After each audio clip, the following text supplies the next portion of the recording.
ओम श्री गणेशाय नमः। अथ मंगलाचरणम् शुक्लांगं विचारसार परमाद्यं जगद्व्यापिनी वीणा पुस्तकधारिणीं भवदां जाड्यां देतारापां हस्ते स्फाटिकमालिकां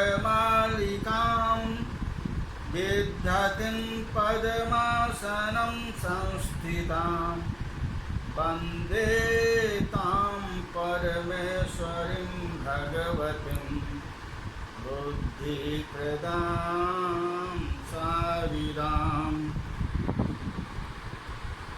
प्रवक्ता आधार पुरुषस्य नामः डॉक्टर कृष्णनारायण झा, साहित्य व्याख्याता, जूथालाल संस्कृत महाविद्यालय, मझौलिया, पश्चिमी चंपारण। निर्धारित पुस्तक का नाम संस्कृत वाङ्मय का इतिहास, जो शास्त्री प्रतिष्ठा तृतीय खंड में अनिवार्य प्रथम पत्र के रूप में 100 अंक का निर्धारित की गई है। इस पुस्तक से आलोचनात्मक प्रश्न 60 अंक के 6 प्रश्न पूछे जाते हैं। 20-20 अंक के एक प्रश्न यानी 3 उत्तर देना अनिवार्य है। केचन त्रया प्रश्नाः समाधेया, कोई 6 में से 3 प्रश्नों का उत्तरम देना अनिवार्य है और 20 अंक के 4 प्रश्न पूछे जाते हैं। केचन चत्वारः प्रश्नाः समाधेया, और छोटे छोटे टिप्पणी के रूप में ये 4 प्रश्न पूछे जाते हैं। प्रश्न नंबर 3, अधोलिखितानां प्रश्नानां निर्दिष्टेषु उत्तरेषु शुद्ध उत्तरं लिख्यताम्, अर्थात 20 अंक के प्रश्न पूछे जाते हैं, 10 प्रश्न पूछे जाते हैं।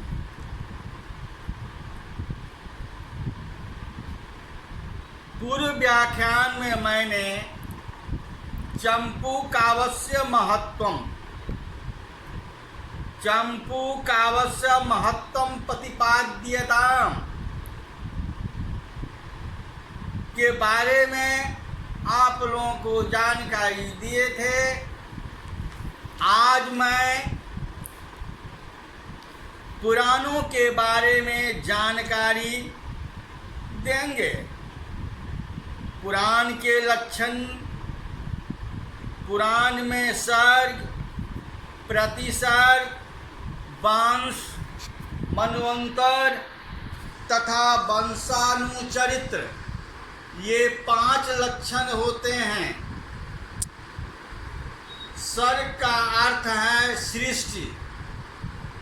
सर्ग का अर्थ है सृष्टि की उत्पत्ति का वर्णन, सृष्टि का विस्तार, लय तथा पुनः प्रतिसर्ग कहलाती है। वंश का अर्थ है सृष्टि के आरंभ में, सृष्टि के प्रारंभ की देवी तथा ऋषियों की वंशावली। मनवंतर का अर्थ है मनुओं की संख्या, प्रत्येक मनु का समय तथा उतने साथ में घटित हुई महत्वपूर्ण घटनाएं आती है। सूर्य और चंद्रवंशी राजाओं का इतिहास वंशानुचरित्र कहलाया है। ये पंच लक्षण केवल विष्णु पुराण पर ही पूर्णतया घटित होते हैं। अन्य पुराणों में भी पंचलक्षण अतिरिक्त की 50 विषयों का प्रतिपादित किया गया है। स्तुति,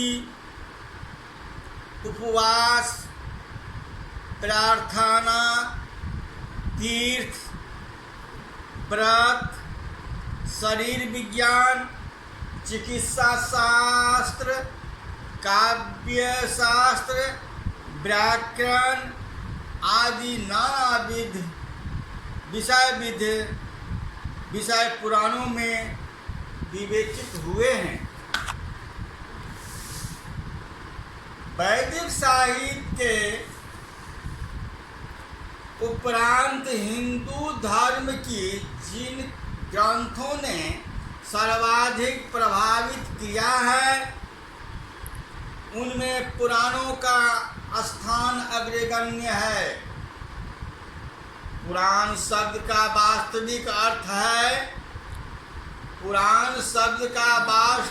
अर्थ है प्राचीन, पुराना, बहुत पुराना।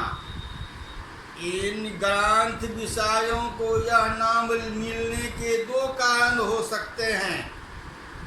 या तो अत्यंत प्राचीनता के कारण से पुराण कहलाए, और या प्राचीन कथाओं का संकल्प होने से इन्हें पुराण कहा गया है।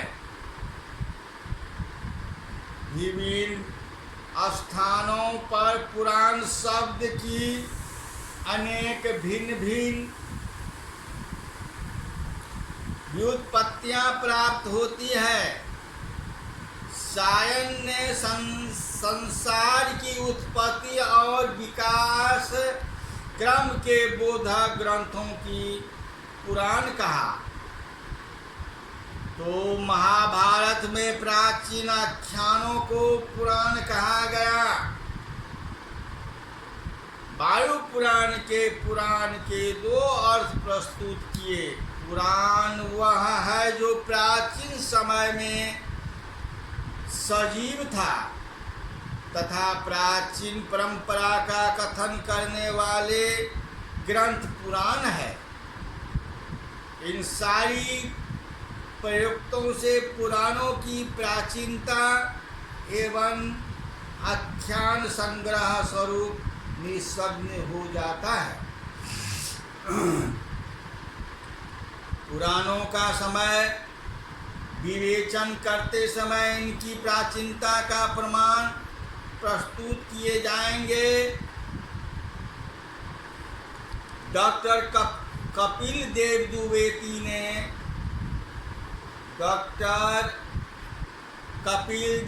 द्विवेदी ने प्राणों की प्रतिवाद विषय के रूप में अत्यंत सुंदर विवेचन किया है। पुराणों में मुख्य रूप से निम्नलिखित बातों का वर्णन है। किसी वेद या देवी की उपासना, उसी को सबसे बड़ी शक्ति मानना तथा अन्य देवों से बड़ा बताना, ब्रह्मा, विष्णु या महेश में से किसी के एक को ही इष्ट देव मानना, सृष्टि की उत्पत्ति, स्थिति और प्रलय का वर्णन करना, देवों, ऋषियों और महर्षियों की वंशावली तथा उनका जीवन वृत्त देना, प्रत्येक मनु का नाम, समय तथा उस समय की प्रमुख घटनाओं का वर्णन, नांद, मौर्य, शुंग, आंध्र और गुप्त आदि सूर्यवंशी एवं चंद्रवंशी राजाओं का वर्णन, तीर्थों भौगोलिक स्थानों एवं तीर्थ यात्राओं आदि का वर्णन, व्रत, जप, उपवास, प्रार्थना,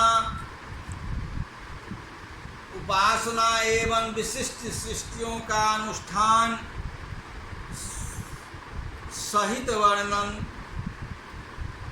अवतारवाद, मूर्ति पूजा एवं देवी देवताओं में अतिशय श्रद्धा की स्थापना,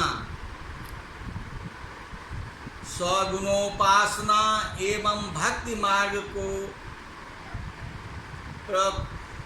प्रमुखता का वर्णन, दार्शनिक, धार्मिक, राजनीतिक एवं आचार्य शास्त्रीय महत्वपूर्ण विषयों का विश्लेषण,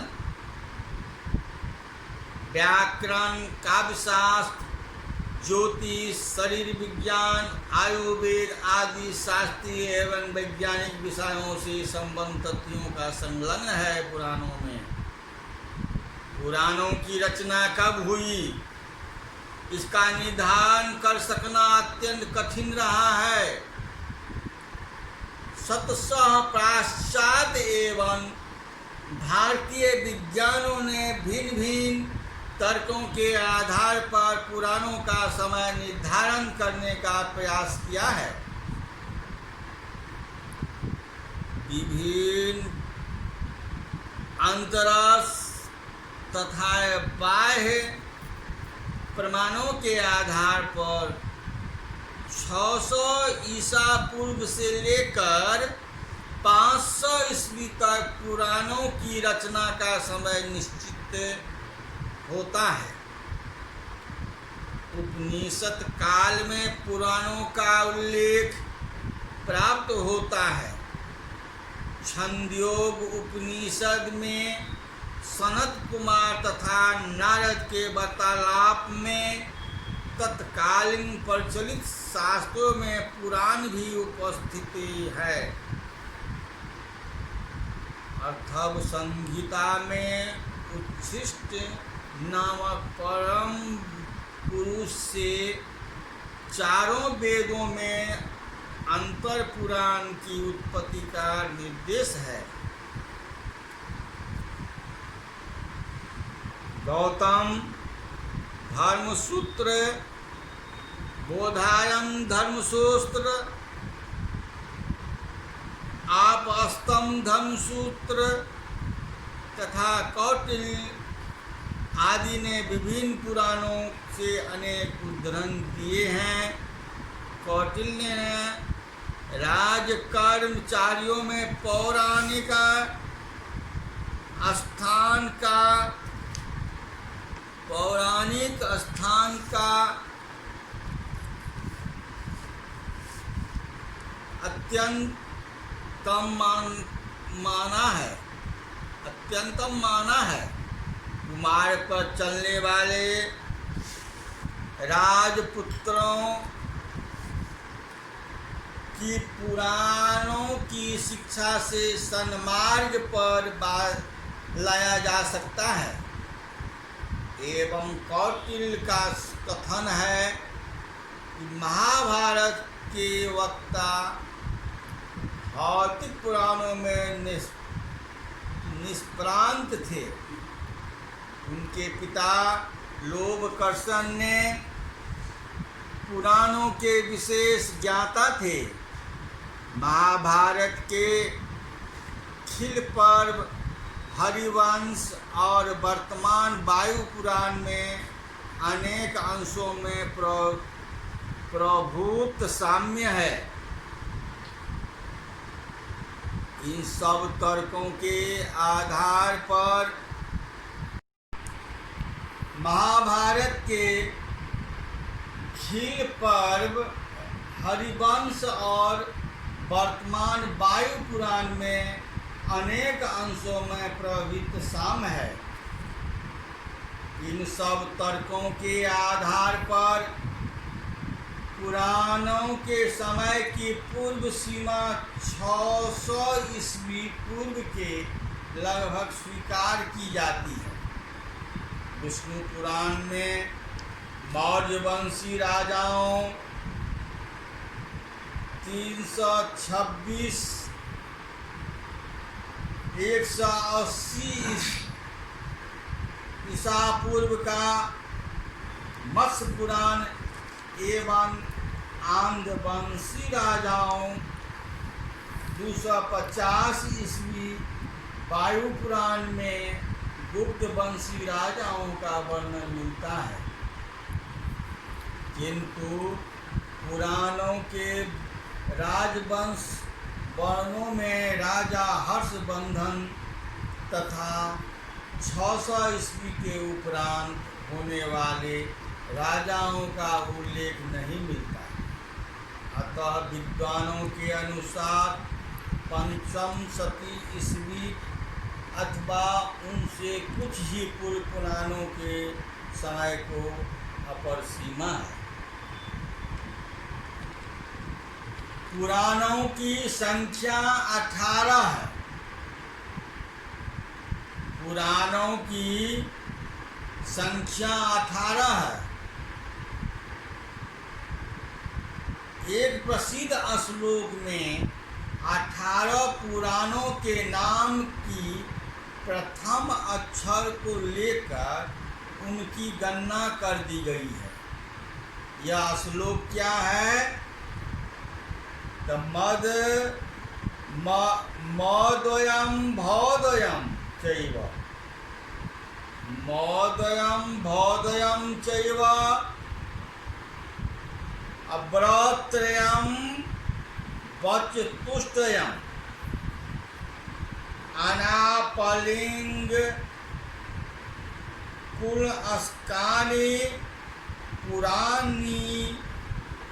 पुराराणि प्रयच्छते मद्वयं भद्वयं चैव भद्रयं वचतुष्टयं अनापलिंग कुलस्कानि पुराणानि प्रयच्छन्ते। ये 18 पुराणों की संख्या है। पहला है मत्स्य पुराण, मार्कंडेय पुराण, तीसरा है भविष्यत पुराण, चौथा है भागवत पुराण, पांचवा है ब्रह्मांड पुराण, छठा है ब्रह्मवैवर्त पुराण, बाह्य पुराण, वामन पुराण, बाराह पुराण, विष्णु पुराण, 11वां है वायु पुराण, 12वां है अग्नि पुराण, 13वां है नारद पुराण, पद्म पुराण, लिंग पुराण, गरुड़ पुराण, 17वां है कूर्म पुराण, 18वां है स्कंद पुराण। इसके अतिरिक्त भी इन अष्टादश पुराणों के अतिरिक्त कुछ उपपुराण भी उपलब्ध हैं। जैसे गरुड़ पुराण में 18 उपपुराणों की गणना की गई है, अथवा इनकी संख्या 30 तक पहुंच जाती है। जैसे सनत कुमार, नारसिंह, स्कांद, शिवधर्म, आचार्य, नारदीय, कापिल, वामन, औसनस, ब्रह्मांड,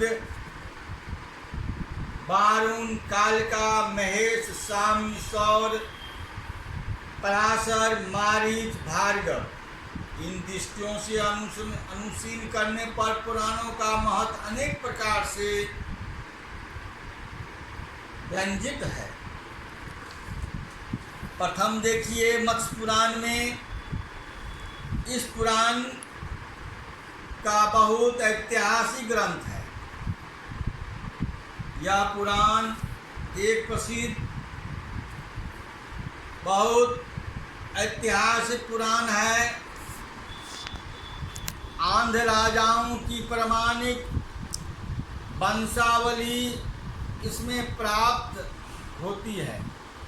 भारत के दक्षिण अंचल की स्थापत्य, वास्तु, मूर्ति आदि कलाओं का इनमें सुंदर विचरण है। इसमें विष्णु तथा शिव दोनों के आख्यानों की प्रस्तुत किया गया है। दूसरा है मार्कंडेय पुराण। थोड़ा थोड़ा हम इसके बारे में जानकारी दे रहे हैं। इस पुराण का बहुत ऐतिहासिक महत्व है। आंध्र राजाओं की प्रमाणिक वंशावली इसमें प्राप्त होती है। भारत के दक्षिण अंचल की स्थापत्य, वास्तु, मूर्ति एवं कलाओं का इसमें विवरण है। इसमें विष्णु तथा शिव दोनों के आख्यानों की प्रस्तुत किया गया है। दूसरा है मार्कंडेय पुराण। इस पुराण में अग्नि, इंद्र, सूर्य तथा ब्रह्मा देवताओं को प्रधान स्थान दिया गया है। इसी पुराण में देवी महात्मा है, जिसमें आदि शक्ति के रूप में जगदम्बा, श्री दुर्गा, सरस्वती देवी दुर्गा की महिमा की स्तुति की गई है। तीसरा है भविष्य पुराण। इस पुराण में अनेक भविष्यवाणियाँ दी गई है। इसमें अधिकांशतया ब्राह्मण धर्म संबंधी कृत्यों, व्रतों तथा धर्म वर्ण आदि का वर्णन है। इसका शिष्ट विषयक प्रकरण मनु के धर्मशास्त्र के आधार पर किया गया है। चौथा है भागवत पुराण। यह सर्वाधिक प्रसिद्ध तथा लोकप्रिय पुराण है। वैष्णव धर्म के मानने वाले इसे पंचम वेद ही मानते हैं। इस पुराण में 12 स्कंद तथा 12,000 श्लोक है। इसमें विष्णु के अवतारों का विस्तृत वर्णन है। सांख्य दर्शन के प्रवर्तक कपिल मुनि तथा बुद्ध भी विष्णु के अवतार माने गए हैं। इसके 10वें स्कंद में कृष्ण की विभिन्न लीलाएं चित्रित है। इस पुराण की शैली अत्यंत रौद्र, दार्शनिक तथा परिष्कृत है।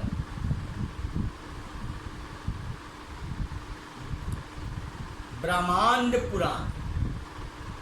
यह पुराण स्तोत्रों, उपास्थानों एवं महात्म्यों का एक विशाल संग्रह है। इसी का एक अंश अध्यात्म रामायण है। इसमें शिव पार्वती वार्तालाप में राम भक्ति और अद्वैत भावनाओं को ही मोक्ष प्राप्ति का उपाय कहा गया है। ब्रह्मवैवर्त पुराण। इस पुराण में कृष्ण सर्वोच्च देव के रूप में कथित है। इनमें 4 खंड 18,000 श्लोक है। ब्रह्म खंड में सृष्टि वर्णन है। प्रकृति खंड में दुर्गा, लक्ष्मी, सरस्वती, सावित्री तथा राजा रूप में परिणित होती हुई प्रकृति का उल्लेख है। गणेश खंड में गणेश को भी कृष्ण के अवतार के रूप में उपस्थित किया गया है तथा अनेक संबंधित आख्यान है। कृष्ण खंड में कृष्ण के जन्म, लीला, रास, युद्ध तथा विजय आदि का वर्णन है। इस पुराण में राधा कृष्ण की शक्ति रूप में उपस्थित हुई है। बाह्य पुराण प्राचीन माने जाने वाले सभी पुराणों में इनका उल्लेख होने से प्राचीनतम पुराण प्रतीत होती है। इसे आदि पुराण भी कहा जाता है। इसमें उड़ीसा के पवित्र तीर्थ स्थलों का वर्णन है। इसमें सूर्य और शिव में अवभेद प्रस्थापित किया गया है। इसका एक विशिष्ट सौर पुराण भी कहलाता है। वामन पुराण। इनमें 95 अध्याय तथा 1000 श्लोक 10,000 श्लोक है। इसमें विष्णु के अवतार का वर्णन है। साथ ही शिव पार्वती के विवाह का वर्णन तथा लिंग पूजा का प्रतिपादन की है। वाह्य पुराण यह भी वैष्णव पुराण है, जिसमें विष्णु के 12 अवतार का वर्णन है। इसमें 218 अध्याय तथा 24,000 श्लोक है। शिव तथा दुर्गा के संबद्ध कुछ आख्यान भी इसमें है तथा श्राद्ध प्रायश्चित आदि का वर्णन एवं मथुरा महात्म्य एवं नचिकेता उपाख्यान भी इसमें प्राप्त होता है। और 10वां है विष्णु पुराण। प्राचीनता एवं प्रामाणिकता की जिससे इस पुराण का स्थान प्रमुख है। इस पुराण में विष्णु के विभिन्न अवतारों के माध्यम से विष्णु उपासना वर्णित है। मौर्य राजाओं की प्रमाणिक वंशावली भी इसमें प्राप्त होती है। पहले भी कहा जा चुका है कि पुराण के 5 लक्षण इसी विष्णु पुराण पर पूर्णतया घटित होते हैं। इस पुराण का ऐतिहासिक, साहित्यिक एवं दार्शनिक महत्व माना जाता है। वायु पुराण, इसे शिव पुराण भी कहा जाता है। गुप्त साम्राज्य का वर्णन होने के कारण इस पुराण का भी ऐतिहासिक महत्व है। इसमें शिव की स्तुति प्रमुख है, किंतु 2 अध्याय विष्णु संबंधी भी है। इस पुराण में संगीत शास्त्र पर भी 1 अध्याय है। और 12वां है अग्नि पुराण। यह पुराण में सर्वाधिक शक्तिशाली पुराण है। भारतीय साहित्य एवं संस्कृति का यह एक अद्भुत विश्वकोश है कि लेखक ने अत्यंत प्रयत्नपूर्वक लगभग सभी विद्याओं का संकलन इस पुराण में कर दिया है। काव्यशास्त्र, नाट्यशास्त्र, धर्मशास्त्र, दर्शन, व्याकरण, ज्योतिष, आयुर्वेद, धनुर्वेद, गांधर्वेद, वैदिक कर्मकांड आदि विविध विषयों का इस पुराण में वर्णित है। साथ ही रामायण, महाभारत आदि ग्रंथों का भी सार इसमें दे दिया गया है। 14वां है नारद पुराण। इसी को बृहन्नादीय पुराण भी कहा जाता है। इसमें विष्णु भक्ति एवं विष्णु की महिमा का वर्णन किया गया है। साथ ही वर्णाश्रम, श्राद्ध, प्रायश्चित, विष्णु भक्त के मोक्ष प्राप्ति आदि विषय वर्णित हैं। पुराणों के वास्तविक प्रतिपाद्य विषयों, शिष्ट आदि की छुआ भी नहीं गया है। 14वां है पद्म पुराण। इस पुराण में 5 खंड हैं: सृष्टि, भूमि, स्वर्ग, पाताल तथा उत्तरखंड। वैष्णव पुराण होते हुए भी यह ब्रह्मा, विष्णु तथा शिव इस त्रिदेव एकांत की भावनाओं का प्रतिपादन करता है। इनमें अनेक व्याख्यान हैं, जिसमें राम तथा शकुंतलाएँ की कथा भी है। ये कथाएं रामायण तथा महाभारत की शकुंतलोपाख्यान से साम्य न रखकर कालिदास रचित रघुवंश तथा अभिज्ञान शाकुंतलम से अधिक साम्य रखती है। अतः विद्वानजन पुराण के इस अंश को कालिदास से परिवर्तित मानते हैं। और है 15वां लिंग पुराण। इस पुराणों में शिव के 28 अवतारों का वर्णन है तथा शिव पूजा, विशेषतः लिंग पूजा का प्रतिपादन किया गया है। यह कर्मकांड प्रधान पुराण है। तो और गरुड़ पुराण, यह भी वैष्णव पुराण है। अग्नि पुराण की भांति इसमें भी विष्णु भक्ति, व्रत, प्रायश्चित, ज्योतिष, व्याकरण, अधोधि शास्त्र, नीति आदि विभिन्न विषयों का वर्णन है।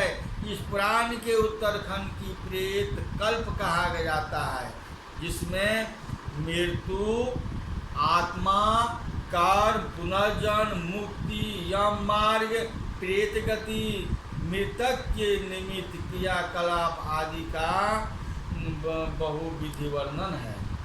और 17वां है कूर्म पुराण। यह पुराण के रूप में उपलब्ध नहीं है। इसमें ब्राह्मणी, भगवती, सौरी तथा वैष्णवी ये 4 संहिताएं थी, जिसमें अब केवल ब्राह्मणी संहिता ही प्राप्त है। इसमें विष्णु के कूर्मावतार का वर्णन है, साथ ही शिव के अवतारों का भी वर्णन है। ईश्वर गीता तथा व्यास गीता इसी पुराण में है। और अंतिम है 18वां स्कंद पुराण। यह सर्वाधिक